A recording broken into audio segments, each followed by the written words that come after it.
Hello दोस्तों, नमस्कार। तो हमारी आज की कहानी है रामायण ग्रंथ की रचना कैसे हुई। तो चलिए इस कहानी को हम शुरू करते हैं। प्राचीन समय में रत्नाकर नाम का एक डाकू था। वह जंगल में रहता था। वह उस जंगल से निकलने वाले सभी पथिकों को मारकर उनका धन लूट लिया करता था। सब लोग रत्नाकर से भयभीत थे। एक बार उस वन से कुछ साधु गुजर रहे थे। रत्नाकर ने उनको पकड़ लिया। एक साधु रत्नाकर से बोला, तुम इतना अत्याचार क्यों कर रहे हो? भोले भाले लोगों की हत्या करने से तुम्हें क्या मिलता है? रत्नाकर ने कहा, यही मेरी जीविका का साधन है। मुझे जो कुछ भी प्राप्त होता है उससे मैं अपने परिवार का भरण पोषण करता हूँ। दूसरे साधु ने पूछा, यदि हम तुम्हारे प्राण लेना चाहें तो क्या तुम्हारे परिवार का कोई सदस्य तुम्हारे स्थान पर अपने प्राणों का बलिदान देगा? रत्नाकर ने कहा, हाँ हाँ, क्यों नहीं। मेरी पत्नी पतिव्रता है। वह मेरे लिए सब कुछ कर सकती है। मेरे पुत्र पुत्री भी मुझे प्राणों से ज़्यादा चाहते हैं। तीसरे साधु ने कहा, तुम्हें भ्रम है। यदि विश्वास न हो तो घर जाकर पूछो कि क्या तुम्हारे परिवार का कोई सदस्य तुम्हारे स्थान पर अपने प्राण देगा? दस्यु रत्नाकर साधुओं को पेड़ से बांधकर अपने घर चला गया। सबसे पहले उसने अपनी पत्नी से पूछा। उसने उत्तर दिया, यदि मैं मारी जाऊंगी तो आपकी और आपके परिवार की देखभाल कौन करेगा? इसीलिए आप किसी और को ले जाइए। फिर उसने अपने पुत्र से पूछा तो वह बोला, मैं आपका एकमात्र पुत्र हूँ। यदि मैं ना रहा तो आपका वंश कैसे चलेगा? वृद्धावस्था में आपकी देखभाल कौन करेगा? अब उसने अपनी पुत्री से पूछा तो वह बोली, बाबा, कन्या तो पराया धन होती है। उसके प्राण लेने का किसी को कोई अधिकार नहीं। परिवार के सदस्यों का उत्तर सुनकर रत्नाकर को बेहद खेद हुआ। उसकी आंखें खुल गई। दुखी मन से वह उन साधुओं के पास पहुंचा और उनसे क्षमा मांगी। साधुओं ने रत्नाकर से कहा, तुम अब इसी शिला पर बैठकर राम का नाम लो, तपस्या करो और ज्ञान प्राप्ति का प्रयत्न करो।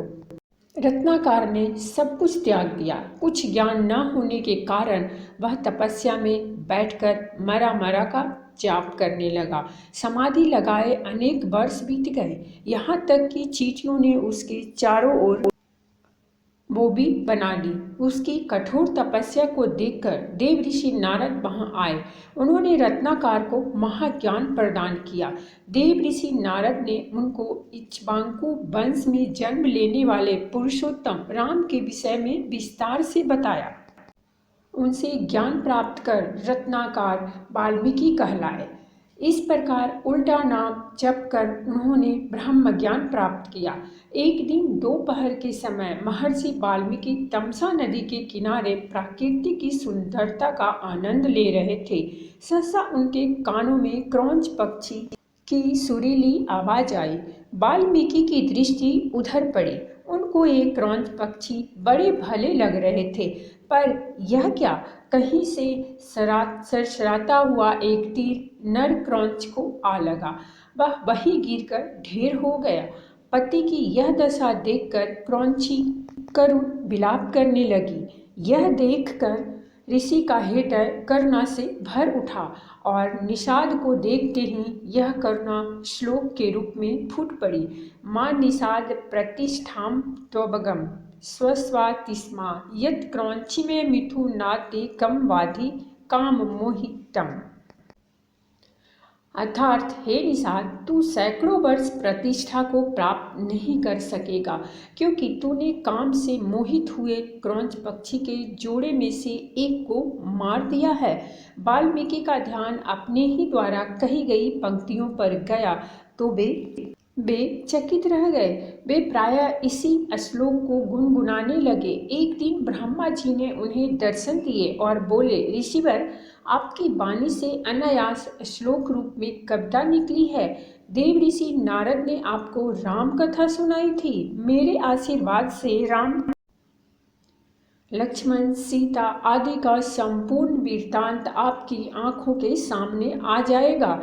यहाँ तक कि आगे होने वाली घटनाओं का भी आपको ज्ञान हो जाएगा। अतः आप रामायण ग्रंथ की रचना कीजिए। आपका लिखा हुआ ग्रंथ पूर्ण रूप से यथार्थ और सत्य होगा। इतना कहकर ब्रह्मा जी अंतर्ध्यान हो गए। महर्षि वाल्मीकि ने 24,000 श्लोकों में राम कथा का कर्णप्रिय वर्णन किया है। तो इस प्रकार रामायण ग्रंथ की रचना हुई।